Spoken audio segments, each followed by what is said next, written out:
living in community can be a challenge to us. It's difficult for us to live in relationship with one another. It's really not even part of our own human desire, because if left to our own devices, we're going to seek out what we want, and therefore we're going to have trouble living with someone else who might want something other than what we want. And so relationships can be strained, they can be difficult, they can be challenging to us. Even though at our deepest sense we long to be in relationship, that reality of who we are as human beings can interfere with that and cause conflict and problems and challenges in the relationships that we hold dear and in the relationships within our community, both here and at large around us.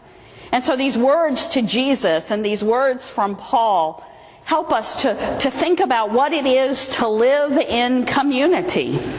Now, these verses that I just read have become part of what is the ELCA's constitution, and therefore is part of our own congregation's constitution. They outlined for us the good order of what it is to respond to challenges within our community of faith. But that's not the sense or the only purpose of these words.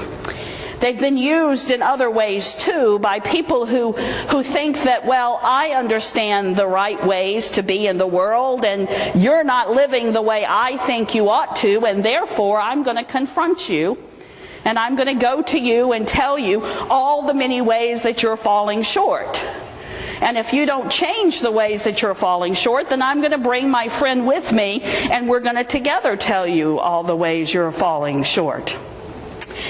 And while that can at times be helpful, to only focus on that use of these words is limiting, because that is not the essence of really what Jesus is talking about here. They provide for us an order and a structure that help us to live together, but beyond that, they are bigger and more encompassing than that. They are part of how Jesus describes for his disciples what it is to live in the kingdom of heaven. Now, let's look at the verses before what I just read this morning, because they add insight into this text. Earlier in chapter 18, the disciples asked Jesus, "Who is the greatest in the kingdom of heaven?" And of course, what were they expecting? Well, you are. Of course you are. Don't we ask that question? Well, of course I'm better than you. In many ways, my gifts are stronger than yours. I do things better than you. I'm more faithful than you. I come to church more often than you. I serve on more committees than you. I really go out of my way to help the neighbor next door to me. Well, of course.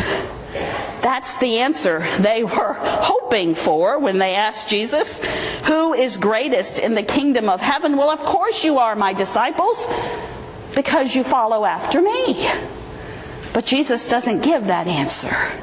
The answer that Jesus is he calls a child to come and be among them, and he says, unless you change and become like children, you will never enter the kingdom. Whoever becomes humble like a child is the greatest in the kingdom of heaven. Humility. That kind of goes contrary to that question, doesn't it? Well, who's the greatest? The one who's most humble. So often our conflicts and our challenges arise in relationship because we forget about humility. And we believe that our way is the right way and the only way. And therefore we clash against one another. Jesus lifts up humility to be the way of relating to each other within the kingdom of heaven and within our relationships. Jesus goes on here in verse 6 of chapter 18. "If any of you put a stumbling block before one of these little ones who believe in me, it would be better for you to have a great millstone were fastened around your neck and you were drowned in the depth of the sea." So often, our lack of humility can provide a stumbling block to others. because we begin to push our way more than we listen and care for the others in our lives. And so our ways, our behaviors, thinking more highly of ourselves than we ought, can become the stumbling block that breaks relationships apart. Then Jesus goes on here in chapter 18 to tell the parable of the lost sheep. And Jesus speaks about the sheep, the shepherd who has the 100 sheep, and the one sheep goes missing, and so there are 99. And what does Jesus do? He goes after the one. He goes after the one who is absent from the fold. Life in the kingdom of heaven is about humility. It's about caring for the lost, the outsider, the ones who are not here yet.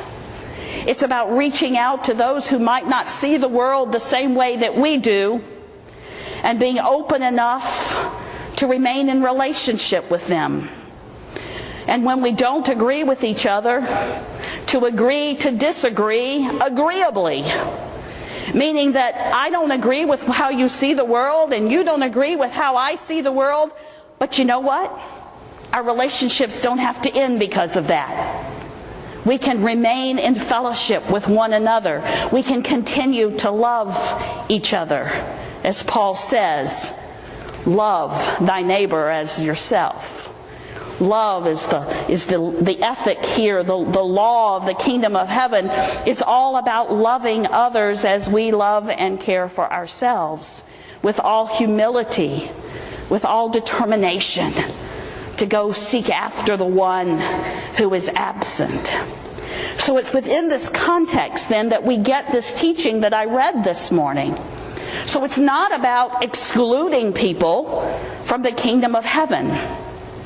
These texts, these verses are more about restoration, about restoring the lost, about going after the ones who have become absent from our midst, for whom there might be a conflict or a disagreement, but instead with all humility and with all love and compassion to reach out and include.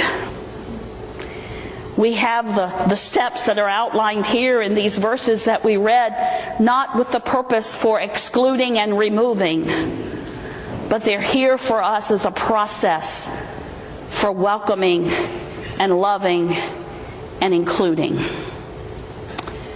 Now there are times, and I'll give us that we do have to deal with problems within a faith community that might not lead to restoration, but instead might lead to a breakaway of that relationship. And there are times when that's necessary for the health of the whole, and ultimately for the health of the person with whom we're interacting. But we enter into that with all humility and with all love and faithfulness and prayer. We make every effort we can to restore and to show compassion and love. And only as a last resort, after much prayer and conversation and discernment, do we ever act in a way of excluding and separation. Jesus goes on, and this is an interesting part here in this text. If the offender refuses to listen even to the church, let such a one be to you as a Gentile and a tax collector. Now, when I say those words, maybe the hair stands up on the back of your head, because you go, well, the Gentiles are the outsiders, and the tax collectors are people we don't like. And so if I treat someone as a Gentile and a tax collector, then I am by nature excluding them, because I don't want to hang out with them. But let's think about Jesus' ministry. His ministry was about going to where the Gentiles are. He calls a tax collector to be his disciple.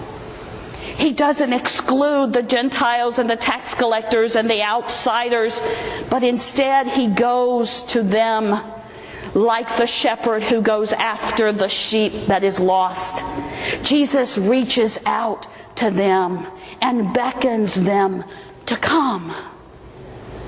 And so when we are to treat someone as a Gentile and a tax collector, it's not about washing our hands of them and saying good riddance, but it's about embracing, including, seeking after, loving, agreeing to disagree agreeably when things might come up that might be divisive in the community, but always about humility, faithfulness, and love.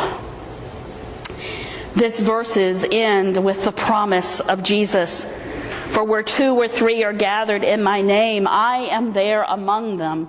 You see, it's God's presence, it's Jesus' presence in our community that enables us to live this way, to be the kind of people who love others as we love ourselves, to exercise humility in the face of troubling relationships, to extend love and compassion to those who might have hurt us. And so it is by the grace of God and God's mercy and God's presence with us that we are able to do this at all. And so we take comfort in knowing that God is with us, that God promises to be with us, and that God is present with us. We feel the presence of God as we gather together, as we touch the water, as we receive the body and blood of Christ. We know and feel the presence of God as we enter into times of prayer and conversation with one another, as we open the words of Scriptures, as we go about being God's people. We trust in God's presence, for God makes promises to us. And our God is the keeper of promises, who promises to be with us to the ends of the earth, to the ends of the age. And wherever we are, we trust that God is there, giving us what we need in the moment to be the people God has already created us to be. May God's love sustain us. May His presence empower us. And may the grace of God send us forth to be in the world. Amen.